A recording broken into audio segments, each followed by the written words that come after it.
Today's topic presentation is FDG PET-CT in non-oncological conditions. Now, we are very much aware about the uses of FDG PET-CT in oncological conditions.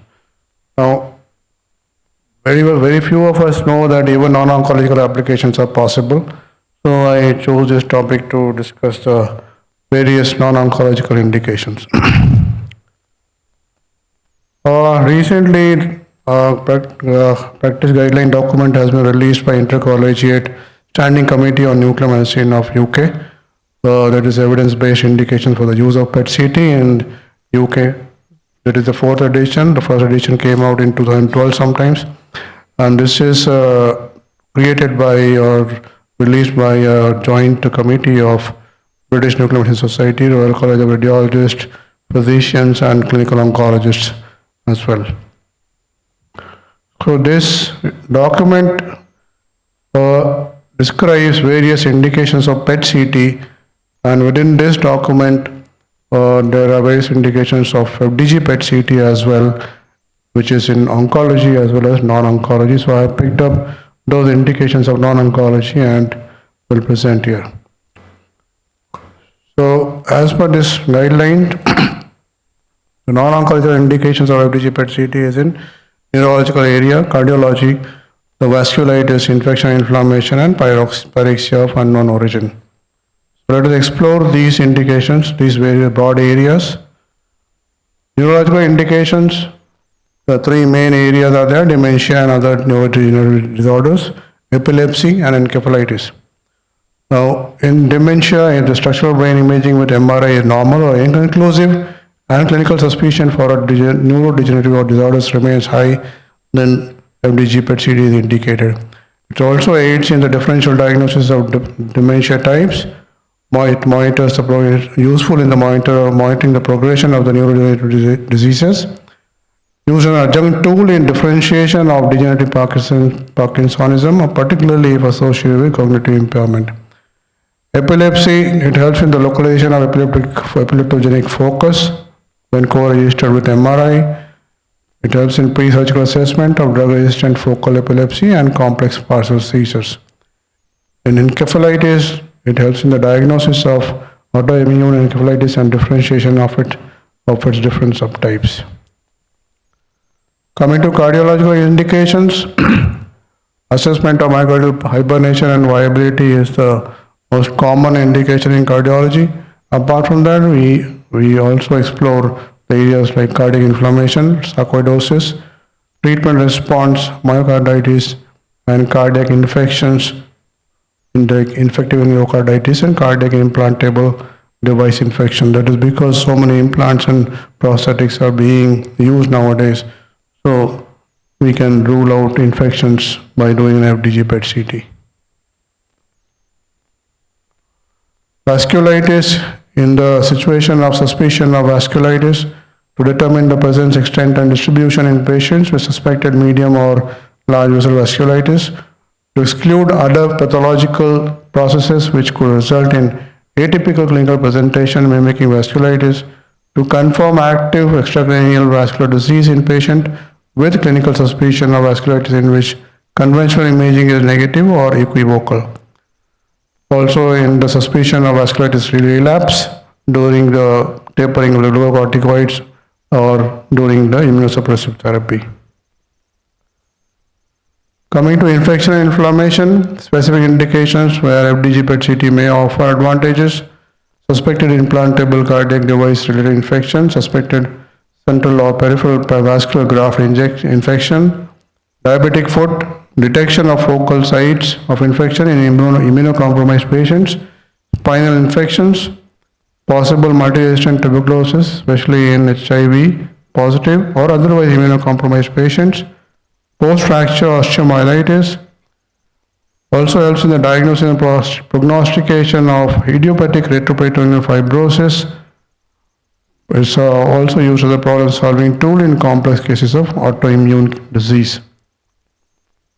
Pyrexia of unknown origin, to identify the cause of pyrexia of unknown origin where conventional investigations have not revealed a source. Now Now coming to the statistics of the patients, what we are doing, the FDG PET CT scans at AIIMS Jodhpur.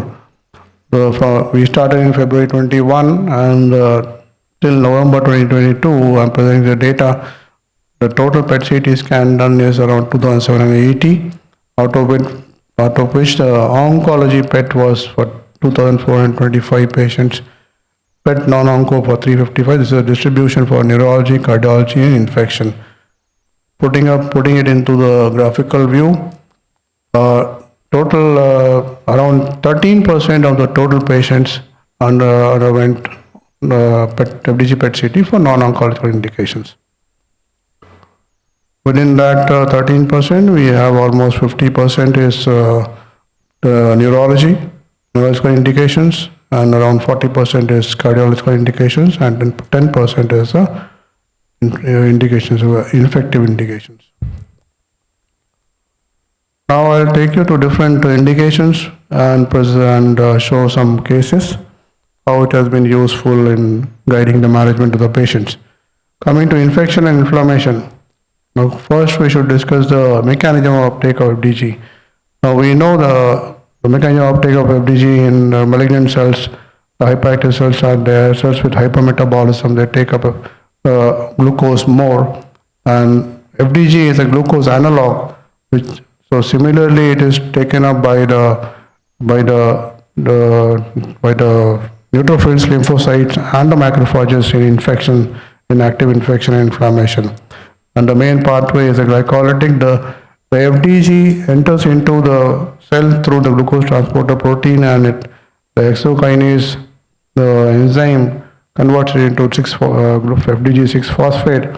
But since fluorine 18 is present in at the 2 position, which is at the 2 carbon position, there is a loss of oxygen, that is what deoxyclose it is, that is why it is deoxyclose, and it cannot get further metabolized, so it gets trapped into the cell, and FDG 6-phosphate will show up fluorine 18 will give us photons to detect the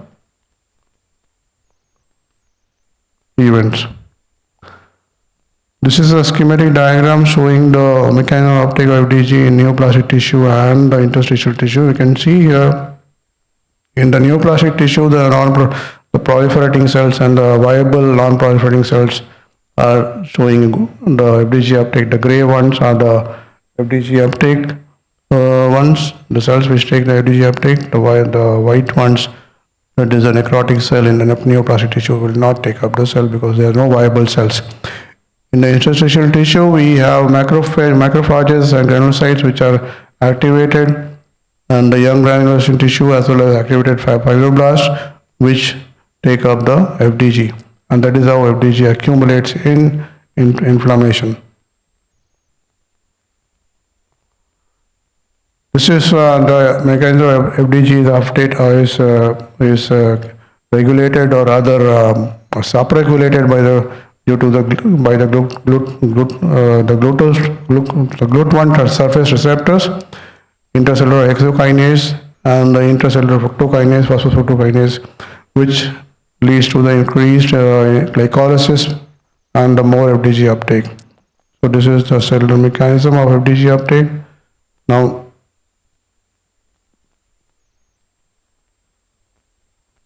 coming to the various indications in infection and inflammation, it is FDG PET CT is used for diagnosis, treatment response, and surveillance. The patient preparation is fasting for 4 to 6 hours. Blood sugar should be less than 200 milligram per deciliter. Parenteral nutrition or insulin administration has to be stopped for at least 4 hours. And patient has to be adequate hydration has to be maintained. Contraindications are pregnancy and lactation. The first case here I discuss is a 56-year-old male, October 2021, intermittent claudication in bilateral legs, underwent coronary arteriogram in October 21, coronary artery disease with double vessel disease, and total occlusion of infrarenal abdominal aorta was identified. underwent coronary bypass, artery bypass surgery, plus aortobifemoral bypass, plus right femoropopliteal bypass with right saphenous vein graft. In February 2022, presented with diabetic foot on the right side, underwent right below knee amputation. In April 2022, blood chemistry and culture was positive for infection. Patient had fever with chills and rigor.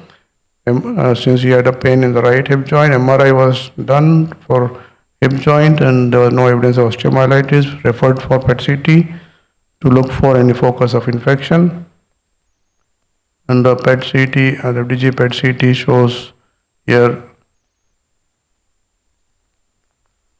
the hypermetabolism with thickening along the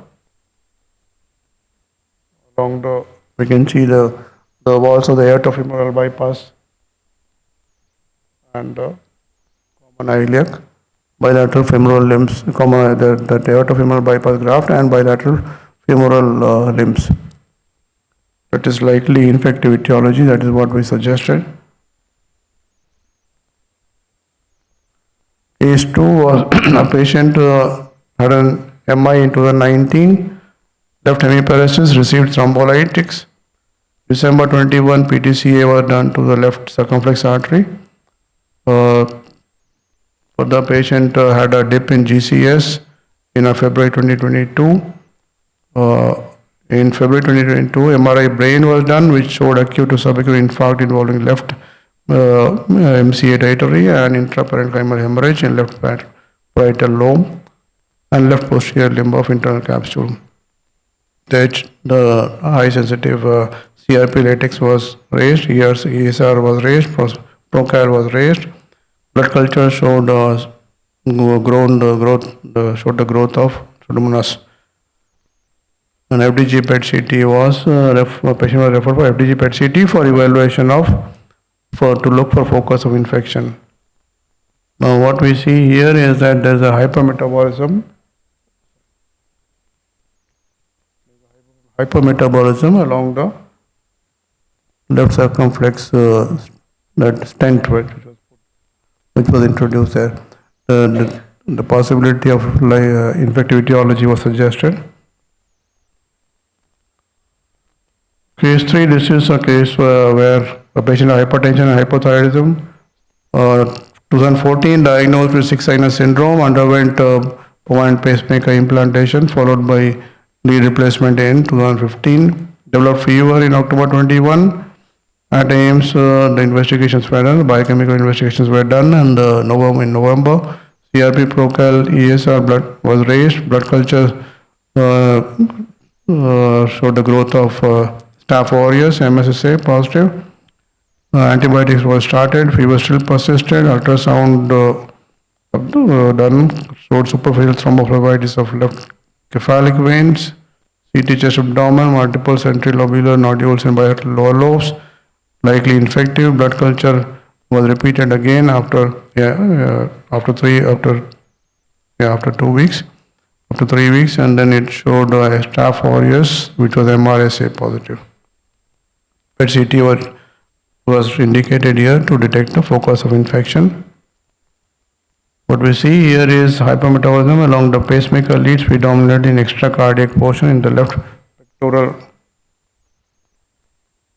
region, with the extension of the hyperactivity in along their course in the left subclavian and brachiocephalic vein into the SVC, into the right atrium.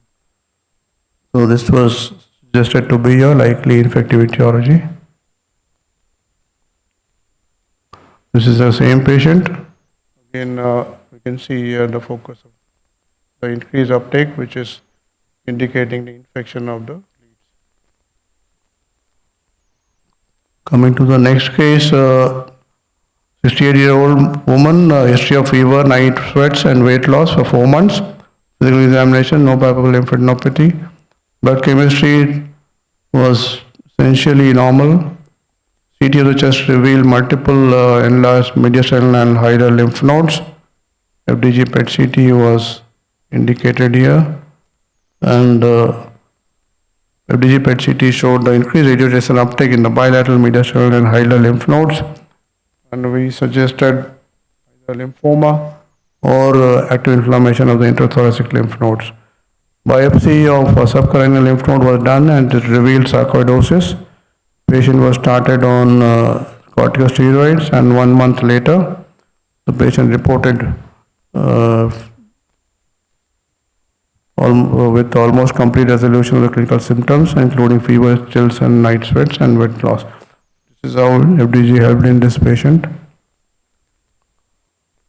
Coming to the next case, we have a known case of diabetic, 40 years old female, loss of appetite with weight loss, sudden onset of breathlessness, May 2021, COVID PCR positive in May 21, June 21, sputum KOH showed a characteristic fungal hyphae. The mucormycosis was detected. The right middle terminal biopsy also showed mucormycosis, the fungi, and CCT thorax suggestive of a bilateral pulmonary mucormycosis again. Started on tablet posaconazole, underwent right medial maxillectomy with right endoscopic sinus surgery. The histopathology was again mucormycosis. Sputum KOH was negative this time. CCT head and thorax, residual soft tissue thickening in the right maxillary sinus, and cavitatory lesions in bilateral lower lung limbs, lower lung fields. In October 2022, patient had no complaints, and the FDG PET-CT was asked for to evaluate the response of the treatment. The FDG PET-CT done showed ill-defined mucosal thickening with focal hypermetabolism in the maxillary sinus. That was likely minimal residual disease. That is what we suggested. And also it showed two well-defined thick-walled cavitatory lesions in bilateral lung lower fields, suggestive of residual disease. Other case was there, type 2 diabetes mellitus for 15 years, swelling in the left foot for 15 to 20 days, also in the left lower limb. Urine microalbumin was high, raised, creatinine, that IL-6 was raised, focal ESR-CRP raised, suspected as Charcot's foot on the left side. FDG PET-CT was referred for PET-CT for evaluation, and FDG PET-CT showed metabolically active joints, the destruction and with destruction and dislocation of left metatarsal joints. That is active phase of advanced stage of Charcot's foot. Along with that, periarticular hypermetabolism in adjacent left, second and third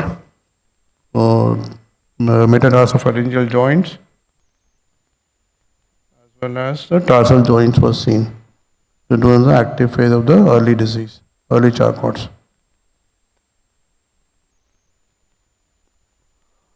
Next case is a case where patient had a low-grade fever with abdominal distension, CCT abdomen, gross ascites with enhancing peritoneum and thickened momentum, multiple lytic lesions in scleral system, query malignancy, query tuberculosis, CB NAT was negative, CA125 was raised, omental biopsy was done, chronic granulomatous inflammation was detected, FDG PET-CT was done, and it suggested extrapulmonary tuberculosis, metastatic second DD was given a metastatic primary ovarian neoplasm, which was less likely. Biopsy of the left lytic lesion vertebra showed necrotizing granulomatous inflammation. Antitubercular treatment was started and given for 12 months. Follow-up PET-CT done after a year to rule out any residual disease.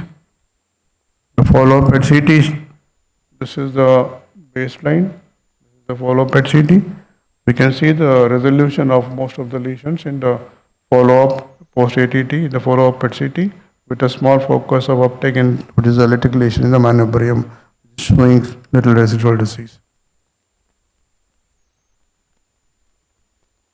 Coming to cardiology, ischemic myocardial viability assessment.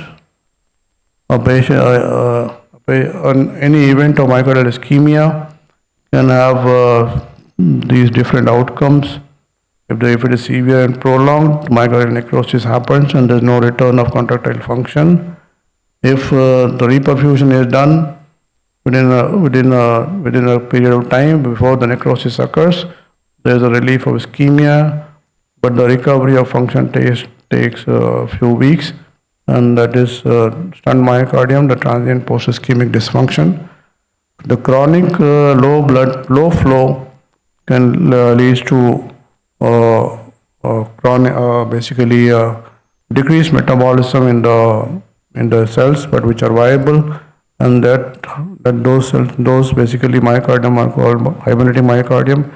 Contractile abnormalities are there, but viable and dedifferentiated. So that is a revascularization done for these patients. Eventual recovery of function can take weeks to months for contractile apparatus to form. This is where the FDG PET-CT is indicated.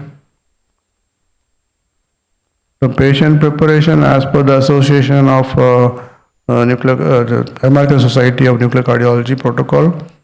Fasting is done for patient undergoes fasting for 6 to 12 hours, checking fasting blood sugar and then oral glucose. If fasting blood sugar is less than 250, then 25 to 100 gram of glucose, oral glucose is given. The blood glucose is checked after 45 to 60 minutes, followed by insulin as per the table given below. The blood sugar every 15 minutes is checked and FDG administered when the glucose level comes down to the 150 milligram. The idea behind all this is to enhance the glucose uptake of the viable myocardial cells. Then imaging is done at 45 to 90 minutes after FDG injection. So the advantage of molecular imaging over morphological imaging is detection of active transporter molecules over cell membrane, which gives a direct evidence that cell is alive and viable. Metabolic viability assessment aims to guide further management and predicts outcomes. There is a practice guideline by American College of Cardiology Foundation and American Heart Association, where it is clearly mentioned that non-invasive imaging to detect myocardial ischemia and viability is reasonable if in cases of heart failure and coronary artery disease. The recommendation is level 2A and level of evidence is C. Coming to the case for FDG PET-CT in cardiology, a 54 years old male came with a complaint of dry cough associated with chest pain for 2 months, history of sudden onset of breathlessness or on exertion. For 1 month, ECG showed inverted T wave in V5 or V6. Echo showed global LV hypokinesia, severe MR, LVF was 20%, referred for assessment of myocardial viability. We did. This is myocardial viability is done by, it's basically a perfusion metabolism scan. The perfusion is done by the dissecting tissue system EB, and the metabolism scan is done with the FDG. So we look at both the findings and then that is how we comment upon the viability. So this patient showed a dilated left ventricular cavity with LV dysfunction at rest. You can see the dilated cavity is there. Moderately reduced perfusion with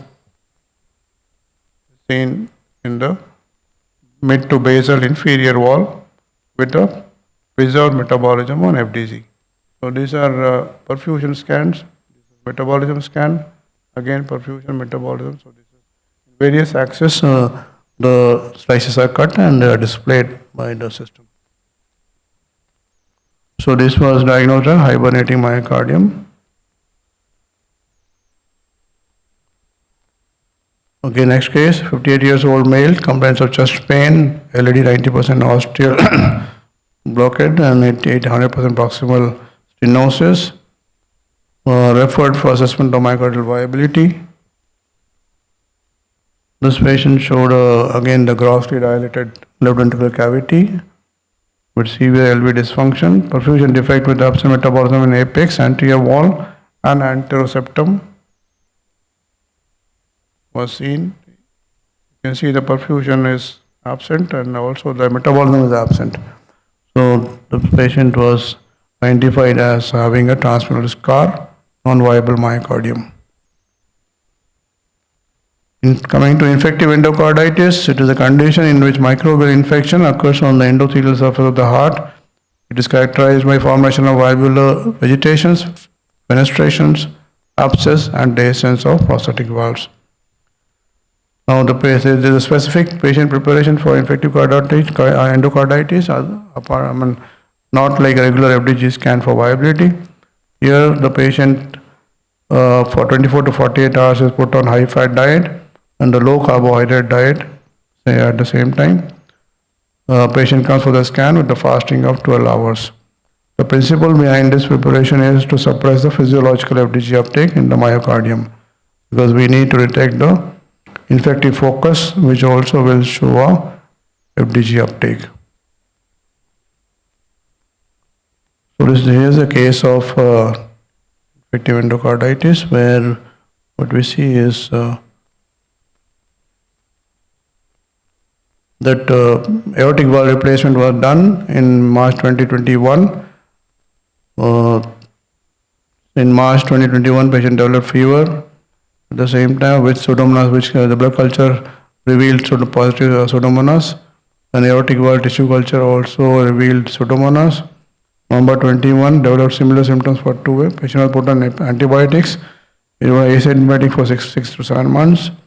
Then again in November 2021, developed similar symptoms for 2 months and received antibiotics for the same. And then echo was done, which in June 2022, which showed 2 echogenic structures seen over AV prosthesis, suggestive of vegetations, blood culture, again pseudomonas positive, HSCRP, ESR raised on IV antibiotics for 2 weeks. FDG PET CT was asked for to rule out any infective focus. So what FDG PET, this is what we can see, the aortic valve replacement. So the prostatic aortic valve, it shows a perivalvular hypermetabolism along the, see this increased uptake here, which is along the prostatic aortic valve. So we suggested likely active inflammation along the prostatic valve. Along with that, mild hypermetabolism in apical region also was seen, and we again suggested could be a possible one of the inflammatory focus, possible endocardial involvement, and possible endocarditis. This is another case. 52 years old male, sudden onset of breathlessness on exertion for 1 month. CECT revealed multiple opacities, the ground glass opacities in bilateral lower lobes, very infective, diagnosed with heart failure with atrial fibrillation, did not improve on medication, diagnosed with severe MR, underwent mitral valve replacement in June 21. Further thing was fine with the patient. August developed fever, also hepatite. September echo was done, which showed no clots or vegetation. EF was good, 60%. In September 2021, HSCRP procal was raised. Blood culture showed MR counts positive. FDG PET CT was done for further evaluation. And this is what we see is mitral valve replacement and the hypermetabolism we see here along the mitral valve. This was again suggested to be a inflammatory infective focus. So that is how patient was identified, the focus of infection was identified along the prostatic valve. Coming to neurology, the major area where neurology is, in neurology, FDG PET CT is indicated as epilepsy. In 1965, Tavares and Bancroft introduced the term of epileptogenic zone to reflect the site of beginning of the epileptic seizures and of their primary organization. Thus, this epileptogenic zone is the one one tries to detect and to remove to give a good outcome to the patient. In 1993, the Ludus et al. Redefined epileptogenic zone as the area of cortex that is necessary or sufficient for initiating seizures and whose removal or disconnection is necessary for complete abolition of seizures. Further, over the time, the concept has been evolving, and it has been understood that removing the cortex generating seizures at the time of surgery is not always enough for a definitive cure. So, a concept of a dynamic epileptogenic zone was suggested, which evolves over time rather than remain static in a given brain region. Now, this is a diagram to show the epileptogenic zone, which consists of 5 different zones. You can see here the different zones here as irritative zone, functional deficit zone, symptomatogenic zone, and this is the structural lesion. And all these are identified by different modalities. So these 5 zones are detected by semiology, EEG, video EEG, structural MRI, and functional imaging, that is a FDG PET-CT. And this is what is the area. This area is, this particular zone is identified by the FDG PET-CT. FDG PET-CT is indicated when MRI is normal or inconclusive, discordant MRI and EEG, and the sensitivity of FDG PET-CT for temporal lobe epilepsy is about 85 to 90%, while for extratemporal epilepsy it is almost around 50%. Presenting a case of epilepsy, a 31 years old male, first episode of tonic-clonic seizure lasting for 10 to 15 seconds. Frequency was 5 to 6 times per year. Was put on anti-epileptic drugs since 12 years of age. MRI brain showed volume loss of right hippocampus, suggestive of mesial temporal sclerosis. Introductory EEG, anterior head region consists of generalized fast beta waves. FDG PET-CT patient was referred by FDG PET-CT for diagnosis of epileptogenic focus. What we see on the scan here is the hypometabolism involving the right temporal lobe, more on the mesial side compared to the lateral side, and that is a likely functional deficit zone. Another case, 32 years old male, the known case of dysembryoplastic neuroendoepithelial tumor, DNET, with seizure disorder and focal cortical hyperplasia. MRI showed an ill-defined cortical subcortical region in right parahippocampal, fusiform gyrus and tail of hippocampus, with cystic areas showing no diffusion, restriction, and enhancement. Differential diagnosis was given as dysembryoplastic neuroepithelial tumor, ganglioma less likely. Since the patient had seizure disorder, all these investigations were done and the patient was referred for FDG PET-CT for further evaluation. And FDG PET-CT showed a area of hypometabolism in the right hippocampal and parahippocampal region, with hippocampal and right parahippocampal region. Possibilities which suggested could be a low-grade malignancy, and this is the area of absent metabolism which corresponds to the MRI focus of that DNET. Also, the diffuse hypometabolism involving the right mesial temporal lobe was basically, we suggested, as a likely functional deficit zone for which could be leading to the seizures. 24 years old female had history of neck pain, easy fatiguability for 2 years, altered mental status, under onset of breathlessness 15 days back. The anti-muscle specific kinase antibody was positive, and the CCT had done was CCT done for the patient showed collapse of lower lobe of left lung due to mucus plug in the left lower lobe bronchus, heterogeneous enhancement of the liver parenchyma, possibility of the TPN-induced liver injury, ischemic hepatitis, underwent plasma exchange therapy 4 times, FDG PET CT was, the patient was referred for FDG PET CT for paraneoplastic causes of, look for paraneoplastic causes. This patient was finally identified as autoimmune encephalitis. The findings here on the FDG PET CT shows hypermetabolism in basal ganglia with the basal ganglia, the thalamus, cerebral vermis, which is not seen in these views, but there was hypermetabolism along the cervical vertebra also. Possibility of autoimmune encephalitis was given, and there was no evidence of any metabolic active disease elsewhere in the body. This is a 13-year-old boy, known case of Rasmussen's encephalitis with epilepsy partial discontinua with right hemiparesis. Started on anti-epileptics. Now complaints of abnormal body movement, MRI done, showed the left hemispheric atrophy with mild atrophy of left hippocampus, aortic changes in right femoral lobe, frontal lobe with area of the hemorrhage, query traumatic. EEG showed left side slowing. FDG PET CT was asked for to further evaluate. And what we see here is that diffuse hypometabolism with atrophic changes in the right hemicerebrum and the left thalamus also. And we don't see the thalamus here in these images.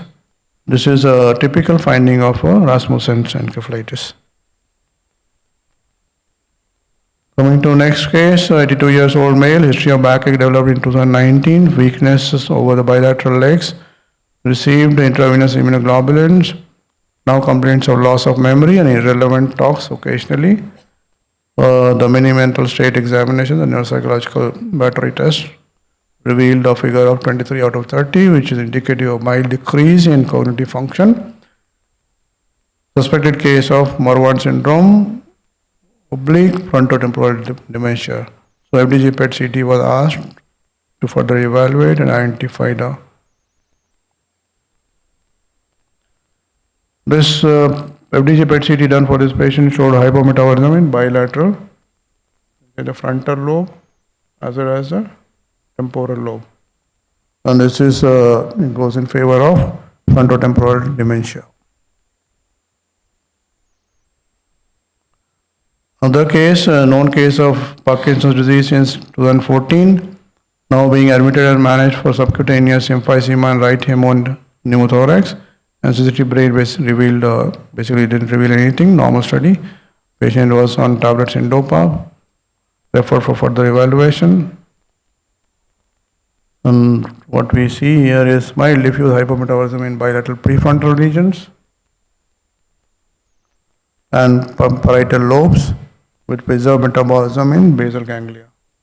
The parietal lobes show decreased FDG uptake, basal ganglia is showing good amount of FDG uptake, and these features were suggestive of idiopathic Parkinson's disease. Next case is a case of the vasculitis. A 77-year-old woman previously treated with left quadrantectomy and chemo and radiotherapy for left breast cancer was referred for restaging with FDG PET CT after hormonal therapy. The FDG PET CT done for the patient revealed revealed extensive abnormal increased urethral uptake along the walls of the thoracic and abdominal aorta. See here, along with the subclavian veins. Also the common iliac veins. This was basically no abdominal FDG uptake related to oncological disease was detected anywhere. The combination of clinical data and the lab imaging and the pathological findings resulted in the diagnosis of large vessel giant cell arteritis. So this is how we see the increased uptake in the large vessels. And the patient was treated with high dose and corticosteroids for 6 months, and the follow-up PET CT after 6 months of corticosteroids, and we don't see most of the uptakes have resolved, so we don't see any active disease here. So next case, a 60 years old male, abdominal pain for 2 weeks, ultrasound abdomen localized showed a localized hematoma surrounding abdominal aorta. CCT abdomen periaortic hematoma extending from infrarenal aorta with till bifurcation and localized hematoma bulging anteriorly towards mesentery with infrarenal aortic aneurysm. HSCRP reduction TLC was raised. FDG PET-CT was asked for to rule out any infective focus. Now the FDG PET-CT done here shows a ill-defined lesion surrounding the infrarenal part of the abdominal aorta, which is showing diffuse hypermetabolism.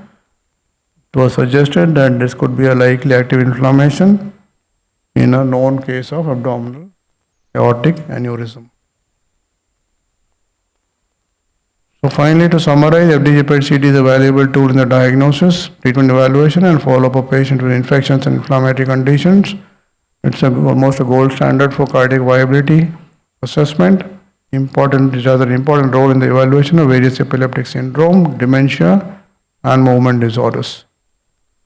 Thank you. Any questions? So this presentation was basically, as I told, it was to focus on infection, inflammation and the non-oncological application, because most of us are aware that FDG is synonymous with cancer, but FDG is also can be used and it is being extensively being explored for different non-oncological conditions, which has been over the last 10 years or more than a decade. Now the indications have increased in the non-oncological areas. So as far as I remember, earlier more than 95% of the cases, FDG scans used to be done for oncology cases. Now, as per our data also, we are doing around 13% FDG scans for non-oncological cases. So role is increasing and newer areas are being explored and coming up. And this has all been because of the incidental findings which were seen on the FDG scan done for the oncological patients. So that is what it is. Thank you. Thank you, sir, for giving overview of non-oncological application of FDG. My question is, since I know in some of the patients of doubt of epilepsy is epileptic or psychogenic seizure, and then those were referred to you for I think we the have imaging. done. So please put some light on such area. We have done one case, and then there's not much literature on this PNES, what you are saying, and we also have not done much cases. One case we could identify where we could not see any focus of hypometabolism or anything. So there we suggested PNES. So we need to do more cases to understand, because neurology is one area which yet to be explored, and in psychiatry we need to explore a lot. And it is a very evolving field, and there's a lot of scope is there. I think we can do more with your patients, and the more patients you send us, we do and we discuss and interact. That is how we will learn. So as such, not much literature available on the PNES. Excellent, sir.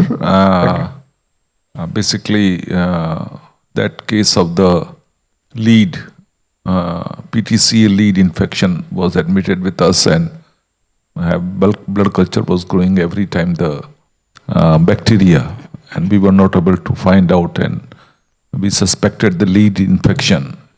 You did the PET and it was detected, and then we had to send the patient to the AIIMS Delhi for removal of the lead.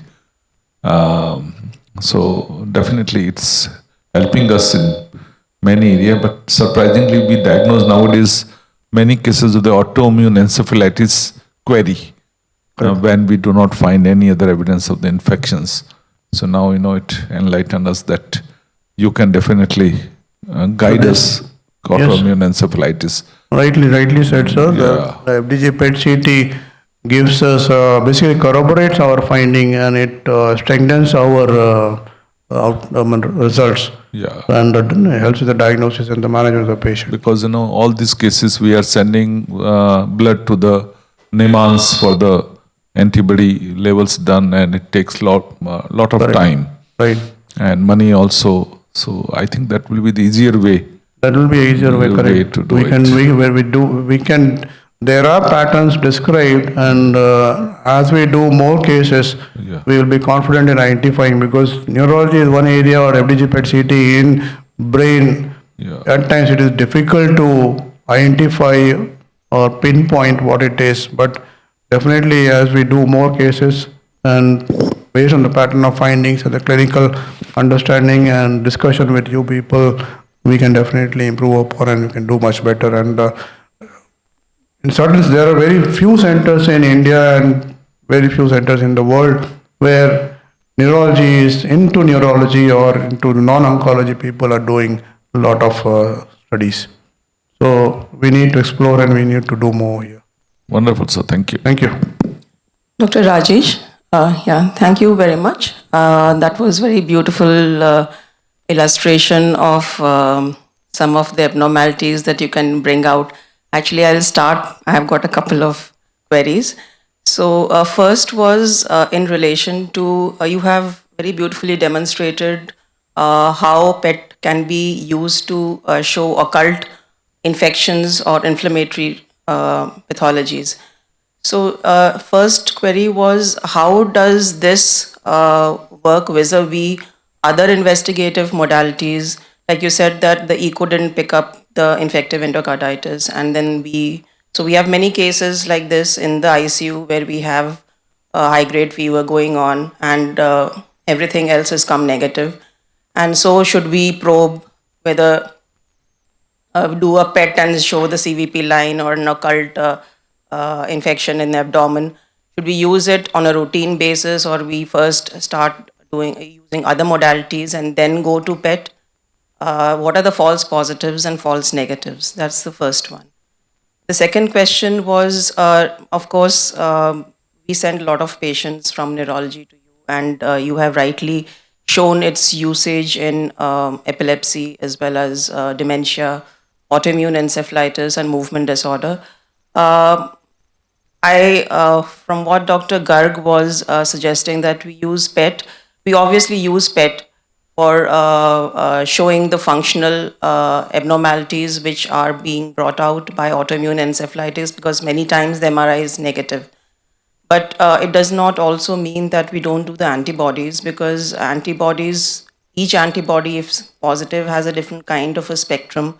And that over a period of time, as we do more and more PETs in these patients, we will have a positive correlation with a particular antibody. So that's how the learning process will go. So it will not probably at the present point of time obviate the need of doing the antibody testing. Regarding epilepsy, I would like to know your views on post-processing of the PET images. So one is doing an interictal PET, but then how can it help by doing a post-processing of these PET images, especially in MRI negative or MRI subtle epilepsies? So I have a couple of questions for you. Lot of questions, ma'am. All these questions are, see, in the, can I get the first question, please? Okay. So the first question was about false positives and false negatives in infections and inflammatory conditions, and what is the sequence in which we should go about investigating? Do we start with PET, or we start doing the rest of the investigations, and how does it hold vis-a-vis a contrast CT or an echocardiography? It is always advisable to go with to start with the routine investigations and radiological investigations, and if we are able to pick up there, then fine. If it fails, then better to do an FDG PET, which could definitely identify a focus, not which is rather unidentified on other modalities. Are there false positives and false negatives as well? Some Are there false- situations in which you PET is showing positive, but actually that probably was not? It's difficult to, there could be many false positives also, but as of now, for me to suggest, so basically we are tracking the metabolism of the cells. So any condition showing an hypermetabolism or the cellular hypermetabolism will show an FDG uptake. So that sometimes creates a problem for us to identify or two other confirmatory. I mean, we can't say with confirmation. What we say is likely or suggestive of suggest into the infective focus or this focus or that focus. So it is not at times easy or simple to identify that. So there are false positives and false negatives also. If the patient is on antibiotics or anything, we may not see anything uptakes if it is or interfering with or the patient is responding, then it may not show. So there could be some other reason for the fever. So difficult to identify in those cases. So I don't know. We need to do more cases to do things, but definitely there are false positives and false negatives always. So FDG PET is not. So we said, as you know, FDG is a non-specific tracer. So it goes wherever the cellular hypometabolism is there. So anything can lead to a false positive, which are any hyperactive cell. So it has to be a strong clinical suspicion based on which one can definitely or rather can say with some confidence that this could be a likely infective focus. Regarding post-step in epilepsy post-processing. Ma'am, epilepsy post-processing, you want to know how you to go about it. How is it, how are we planning it, like PET MR, co-registration and further processing of the PET images? The PET MR definitely gives more confidence in identifying the focal lesion. And then, see, we have a quantification software with us by which, first of all, we look at qualitative analysis we do, and then we identify the areas of hypometabolism visually, and then followed by we apply some softwares which can help us in giving numbers where the z-scores are there, the standard deviations are there, by which we can pinpoint or we can identify a definite area of hypometabolism or which could be a focus of epilepsy. So that is what we do. And then when we superimpose with the MR, softwares are there, or we can superimpose, and then we can further strengthen our understanding of identifying the focus. Morning, Dr. Rajesh. I have a query from you and maybe from the clinical departments where, like in a cardiac valve, if after FDG PET, you localize that the infection is in that implant, did it finally change the management?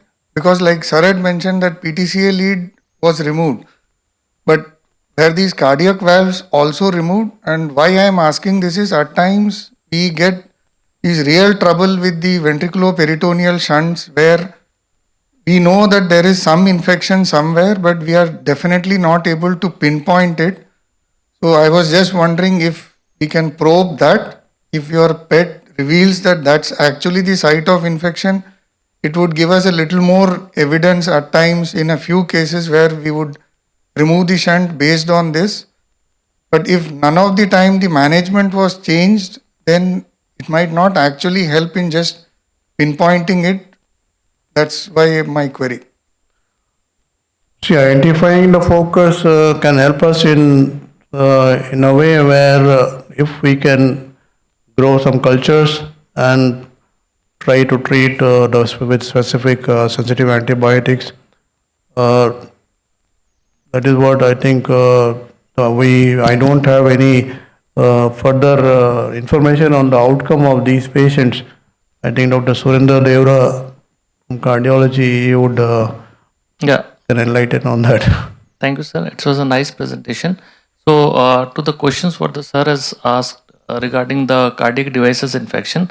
So, once infection is detected in any of the cardiac or implantable devices, it has to be removed. Otherwise, we will never be able to chase that infection. So, it helps a lot. So that is how FDG PET-CT definitely would be useful there. Thank you. Thank you, sir.